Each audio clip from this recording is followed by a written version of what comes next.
Welcome back, runners. If you are trying to log into Tau Ceti 4 right now, then why aren't you at work?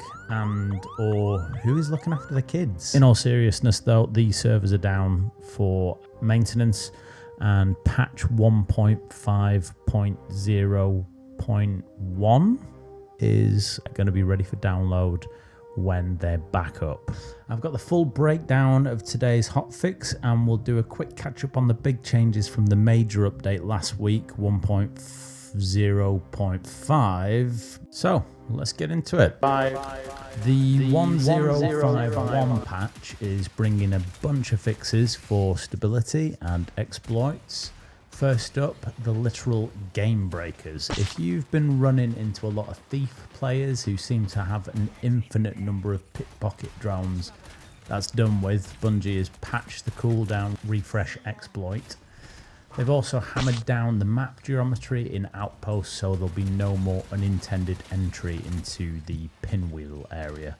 But most importantly, for those of us trying to climb the ranks, they've also fixed the cyberacne contract bug that was showing contract disabled, so you can finally get back to your grind. They've also fixed some issues with map pings on Exfils. If you were tapping that on repeat or pinging it off and pinging it on again, then sometimes it would just remove the Exfil from your map completely. So that's fixed. That's nice quality of life update. And hopefully this next one is the big welcome change in this patch. There have been a series of fixes for a variety of issues which cause crashing and kicked to lobby errors. If only they can do something about CPU throttling for PC players, we'll be in a good place. Anyway, like I said, we're now going to get into the previous major update 1.05.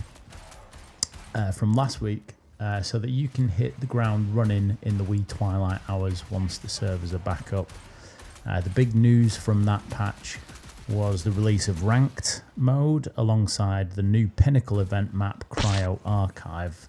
That's going to be a weekend only thing, so you want to get your vault stacked and ship the kids off to gran and granddads, so that you can get busy in there. If you're lucky enough to already be prepared to take on that challenge, Bungie have added 3 new random rolled implants that are going to be exclusive to Cryo Archive.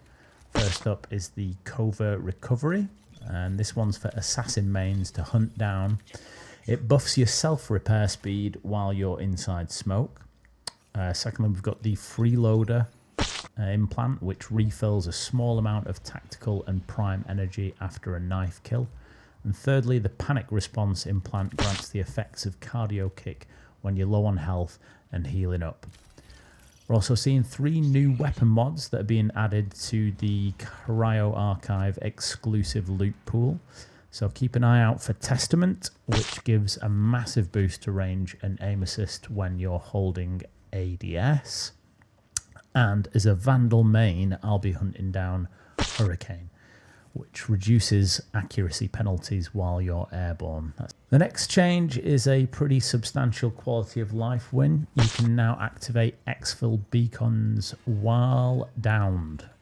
So if you're in a random filled squad and things go south, you don't have to wait for a revive that might never happen anymore.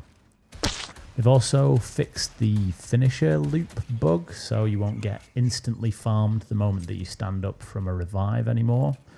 I never experienced that myself, but I've seen people complaining about it in Reddit. So next, let's talk about weapon balancing.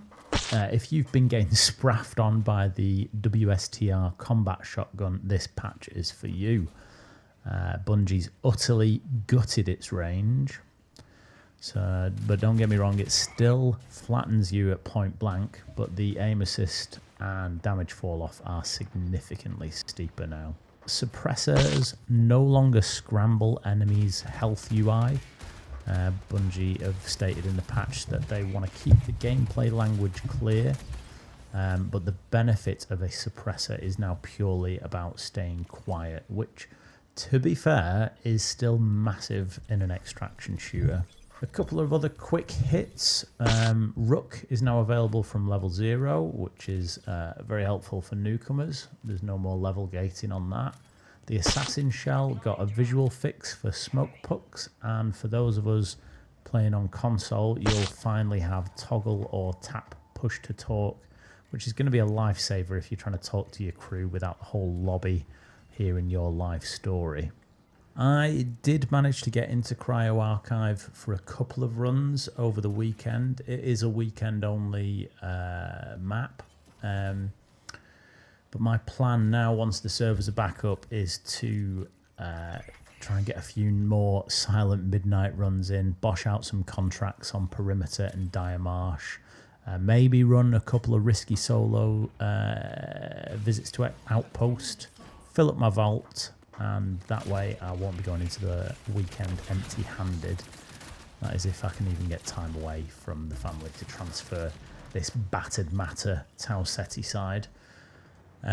Ranked mode is a really interesting prospect as well. I have played a couple of games in that.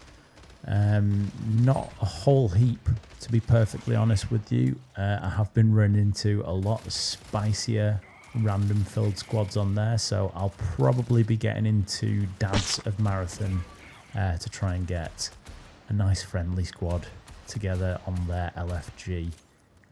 Check that website out if you're in the same sort of position as me. Drop a sub if you want to see my first runs into the Cryo Archive this weekend, and let me know in the comments, are you happy about the shotgun nerf, or was it your main carry? I'll see you at the Exfil.